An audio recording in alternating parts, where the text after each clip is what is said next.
राष्ट्रपति और प्रधानमंत्री ने संत गुरु रविदास की जयंती पर देशवासियों को दी शुभकामनाएं।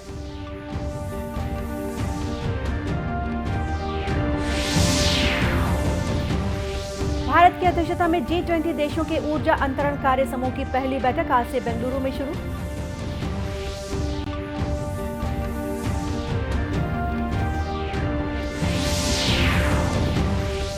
केंद्रीय मंत्री अर्जुन मेघवाल ने कहा कि सभी वर्गों को ध्यान में रखकर बनाया गया है इस बार का आम बजट।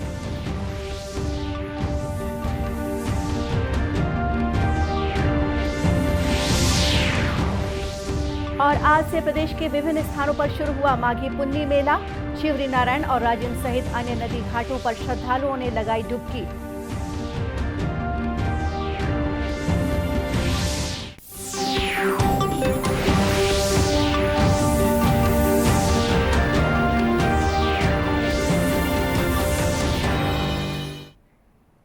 नमस्कार, आप देख रहे हैं दूरदर्शन समाचार। मैं हूं गोपा सान्याल और अब समाचार विस्तार से। राष्ट्रपति द्रौपदी मुर्मू ने संत गुरु रविदास जयंती की पूर्व संध्या पर देशवासियों को शुभकामनाएं दी हैं।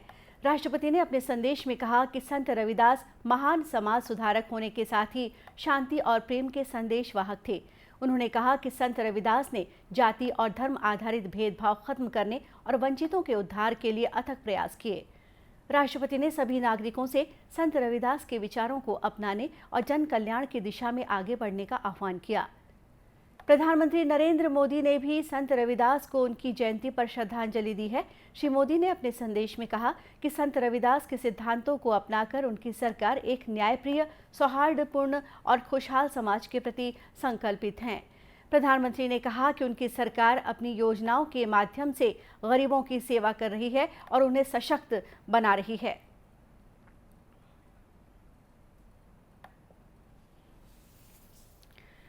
भारत की अध्यक्षता में G20 देशों के ऊर्जा अंतरण कार्य समूह की पहली बैठक आज बेंगलुरु में शुरू हुई। इस अवसर पर ऊर्जा मंत्री R.K. सिंह और कोयला मंत्री प्रहलाद जोशी उपस्थित थे। यह बैठक 7 फरवरी तक चलेगी।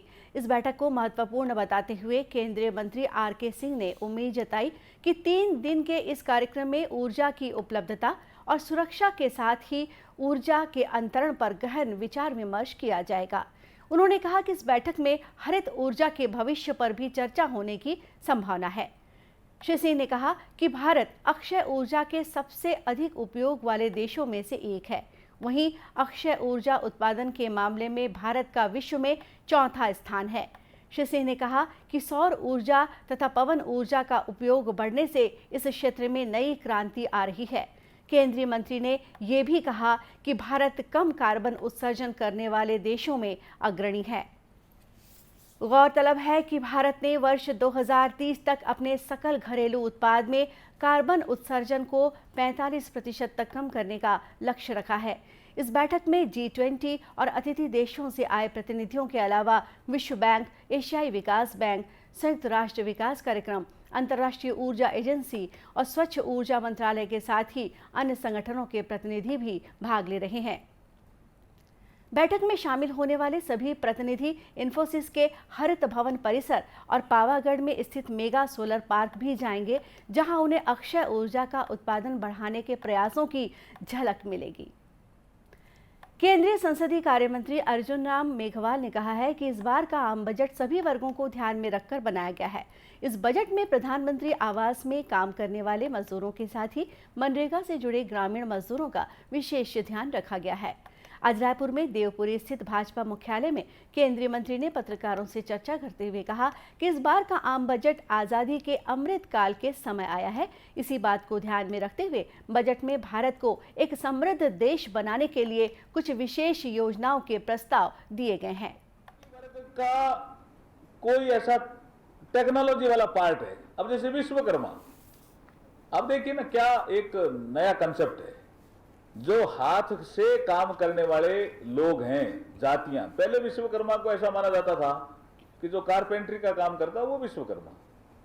इस बजट से आपको ये पता चलेगा कि हाथ के औजार से काम करने वाला कोई भी आदमी हो, चाहे वो कारपेंटर हो, चाहे वो ब्लैक स्मिथी हो, चाहे वो वीवर हो, चाहे कोई और हो, जिसके हाथों में तो हुनर है, लेकिन एक छोटा औजार है उसके पास, उससे वो कुछ न कुछ काम कर रहा है, तो वो विश्वकर्मा प्लेटफॉर्म, उसके लिए मार्केटिंग। अब 81 लाख सेल्फ हेल्प ग्रुप और उसको भी एम्पावर्ड करना, ट्रेनिंग देना, मार्केटिंग उपलब्ध कराना, ये सब जो साधन है, ऐसा माना जाता है कि रोजगार के अवसर भी बढ़ाता है। केंद्रीय मंत्री ने यह भी बताया कि इस बार के बजट में ऊर्जा, खनिज, स्वास्थ्य और रोजगार के अलावा ग्रामीण आवास के लिए भी पर्याप्त धनराशि का प्रावधान किया गया है। वहीं भारत को आत्मनिर्भर देश बनाने के लिए कुछ महत्वाकांक्षी योजनाएं शुरू की गई हैं। पत्रकार वार्ता के बाद केंद्रीय मंत्री ने अर्थशास्त्रियों के अलावा प्रदेश के विभिन्न व्यापारिक संगठनों के पदाधिकारियों तथा चार्टर्ड अकाउंटेंट के संगठन से भी चर्चा की। पाकिस्तान के पूर्व राष्ट्रपति जनरल परवेज मुशर्रफ का आज निधन हो गया। 79 वर्षीय श्री मुशर्रफ लंबे समय से बीमार चल रहे थे। उन्हें कुछ समय पहले दुबई के एक अस्पताल में भर्ती कराया गया था। जनरल मुशर्रफ वर्ष 2001 से 2008 तक पाकिस्तान के राष्ट्रपति रहे। उन्हें पूर्व प्रधानमंत्री बेनजीर भुट्टो और लाल मस्जिद के मौलवी की हत्या के मामलों में आरोपी बनाया गया था। वे वर्ष 2016 से दुबई में रह रहे थे और वहीं उनका इलाज चल रहा था। जनरल परवेज मुशर्रफ ने अपने शासनकाल में कुछ कड़े फैसले लिए। इनकी वजह से वे हमेशा देश विदेश में चर्चा का केंद्र बने रहे। कांकेर जिले के अंतागढ़ क्षेत्र में सीमा सुरक्षा बल बीएसएफ का स्थापना दिवस मनाया गया। इस संबंध में बीएसएफ की 135वीं बटालियन के कमांडेंट नवल सिंह ने बताया कि बीएसएफ ने अपनी सेवा के दौरान समर्पण और साहस की अनेक मिसालें पेश की हैं। उन्होंने कहा कि छत्तीसगढ़ के माओवाद प्रभावित इलाकों में बीएसएफ के जवान विपरीत परिस्थितियों में भी उत्कृष्ट सेवा देने का कार्य कर रहे हैं। अपना स्थापना दिवस यानी रेजिंग डे मनाया, जिसमें सभी जवान, अधिकारी, अधीनस्थ अधिकारी और उनके साथ में अंतागढ़ एडमिनिस्ट्रेशन के सभी पदाधिकारी शामिल हुए। स्थापना दिवस फोर्स में एक रेजिमेंटेशन परंपरा है, जिसमें किसी भी एक त्यौहार की तरह हम सब इकट्ठे होकर अपनी बटालियन का जो स्थापना दिवस है उसको मनाते हैं। स्थापना दिवस के अवसर पर बटालियन के जवानों ने विभिन्न कार्यक्रमों का आयोजन किया। इस मौके पर सांस्कृतिक कार्यक्रमों में स्कूली बच्चों ने गीत और नृत्य प्रस्तुत किए। इस दौरान अंतागढ़ के अतिरिक्त पुलिस अधीक्षक खोमान सिन्हा सहित अन्य पुलिस अधिकारी भी विशेष रूप से मौजूद थे। आज के कार्यक्रम के दौरान बीएसएफ की ओर से बच्चों को लिखने पढ़ने से संबंधित जरूरी सामान भेंट किए गए। साथ ही अधिकारियों ने जवानों की समस्याएं भी सुनी। भारतीय सेना की भर्ती प्रक्रिया में कुछ महत्वपूर्ण बदलाव किए गए हैं। इस संबंध में रायपुर के सेना भर्ती कार्यालय के अधिकारी सतीश कुमार ने बताया कि अब सेना में शामिल होने के इच्छुक उम्मीदवारों को चुने गए केंद्रों पर सामान्य प्रवेश परीक्षा देनी होगी। इस प्रवेश परीक्षा में सफल होने वाले अभ्यर्थियों को ही भर्ती रैली में शारीरिक और चिकित्सा परीक्षण के लिए बुलाया जाएगा। इससे भर्ती प्रक्रिया जल्द पूरी की जा सकेगी। चुने गए उम्मीदवारों के आने से यह प्रक्रिया तेज और सरल हो जाएगी।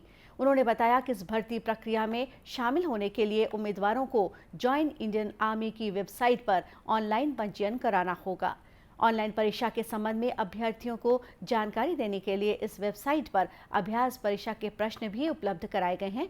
इस संबंध में अधिक जानकारी के लिए नवा रायपुर स्थित अंतर्राष्ट्रीय क्रिकेट स्टेडियम के परिसर में संचालित सेना भर्ती कार्यालय से संपर्क किया जा सकता है।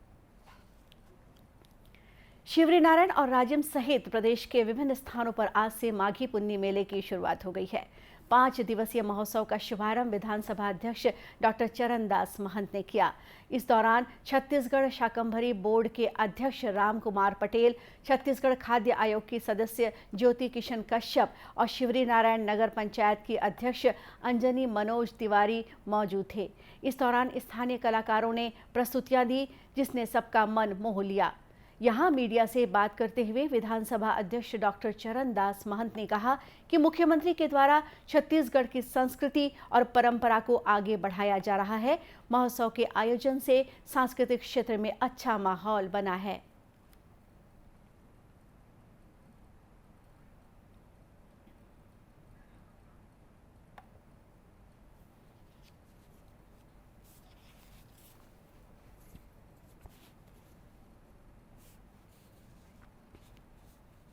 छत्तीसगढ़ में कांग्रेस की सरकार आने के बाद हर जगह के मेला और मड़ाई को जो पुरानी संस्कृति, पुरानी लोक कला और पुरानी परंपराओं के आधार पर नया रूप दिया जा रहा है, वो निश्चित रूप से छत्तीसगढ़ के लिए आने वाले वर्षों तक याद करने वाली है। और हम इसके लिए माननीय मुख्यमंत्री जी को धन्यवाद देते हैं कि उन्होंने छत्तीसगढ़ की संस्कृति को, छत्तीसगढ़ की लोक परंपरा को, छत्तीसगढ़ की लोक कला को बढ़ाने के लिए उन्होंने प्रत्येक स्थानों पर मेला मड़ाई की व्यवस्था की है। शिवरी नारायण महोत्सव भी उसी तर्ज पर पुरातत्व एवं संस्कृति विभाग के सहयोग से छत्तीसगढ़िया लोक कला एवं संस्कृति को उभारने का और छत्तीसगढ़ी ग्रामीण कलाकारों को मंच प्रदान करता है। शिवरी नारायण महोत्सव को प्रारंभ करने में मेरे पूज्य गुरुदेव महंत राम सुंदर दास जी का अथक प्रयास से 2003 में प्रारंभ हुआ। उन्होंने श्रद्धालुओं के साथ स्नान करके चित्रोत्पला गंगा और भगवान नर नारायण की पूजा अर्चना के पश्चात दीपदान किया। इसके बाद डॉक्टर महंत ने मेले में आने वाले श्रद्धालुओं को प्रसाद का वितरण किया। आज मेले के पहले दिन दूर दूर से हजारों लोग माघी स्नान के लिए पहुंचे। इस दौरान लोगों में उत्साह नजर आया। इस अवसर पर शिवरी नारायण के मठाधीश राजश्री महंत राम सुंदर दास ने कहा कि शिवरी नारायण छत्तीसगढ़ की प्रमुख धार्मिक नगरी है। इसका प्राचीन काल से महत्व है। यहाँ महानदी, शिवनाथ और चोक नदी का त्रिवेणी संगम होने के कारण शिवरी नारायण के प्रति लोगों में गहरी आस्था है। प्रति लोगों की बहुत ही आस्था और श्रद्धा है। लोग विश्वास के साथ भगवान के दरबार में आकर मान्यता मांगते हैं और उसके पूर्ण होने के बाद अपने घर से लोट मारते हुए, दंडवत प्रणाम करते हुए भगवान शिवनारायण के दर्शन के लिए आते हैं। उनकी घर की दूरी चाहे 100 किलोमीटर रहे, चाहे 50 किलोमीटर रहे, चाहे 10 किलोमीटर रहे, और शिवनारायण नगर वासी तो लगभग प्रत्येक घर के लोग दंडवत प्रणाम करते हुए भगवान शिवनारायण दरबार में आते हैं।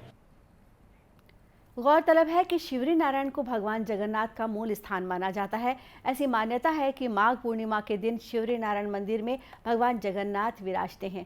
यही वजह है कि माघ पूर्णिमा के मेले के समय यहां दर्शन के लिए श्रद्धालुओं की भीड़ उमड़ती है। वहीं आज राजधानी रायपुर के महादेव घाट और राजिम के त्रिवेणी संगम पर भी पुन्नी मेला शुरू हो गया है। यहां दूर दूर से श्रद्धालु दर्शन के लिए आ रहे हैं। गौरतलब है कि छत्तीसगढ़ में माघ पूर्णिमा के दिन से महाशिवरात्रि तक पुन्नी मेला आयोजित होता है। इस दौरान भगवान महादेव की विशेष पूजा अर्चना की जाती है। साथ ही नदी तालाबों में पुण्य स्नान करने की भी परंपरा है। राजिम में त्रिवेणी संगम पर पुण्य स्नान के साथ साथ आसपास के 5 कोस में स्थित महादेव में मंदिरों में पंचकोशी परिक्रमा का भी विशेष महत्व है। दर्शकों, दूरदर्शन केंद्र रायपुर से प्रसारित होने वाले प्रादेशिक समाचार को आप YouTube पर भी देख सकते हैं। हमारे YouTube channel Chhattisgarh DD news पर प्रादेशिक समाचार उपलब्ध रहेगा। YouTube चैनल का लिंक और QR कोड आप स्क्रीन पर देख सकते हैं। अपने एंड्रॉइड फ़ोन से QR कोड स्कैन कर आप छत्तीसगढ़ DD न्यूज़ लिंक पर जा सकते हैं। और इसके अलावा छत्तीसगढ़ DD न्यूज़ फेसबुक और ट्विटर पर भी उपलब्ध है। और अब अंत में मुख्य समाचार एक बार फिर। राष्ट्रपति और प्रधानमंत्री ने संत गुरु रविदास की जयंती पर देशवासियों को दी शुभकामनाएं।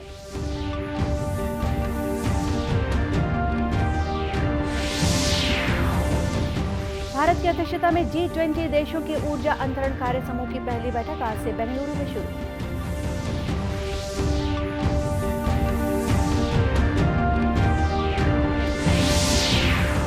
केंद्रीय मंत्री अर्जुन मेघवाल ने कहा कि सभी वर्गों को ध्यान में रखकर बनाया गया है इस बार का आम बजट।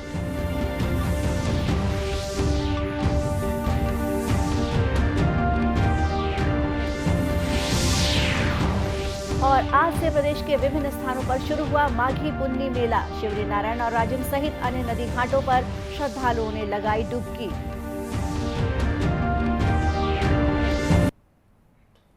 और इसी के साथ ही समाचार बुलेटिन यही समाप्त हुआ। नमस्कार।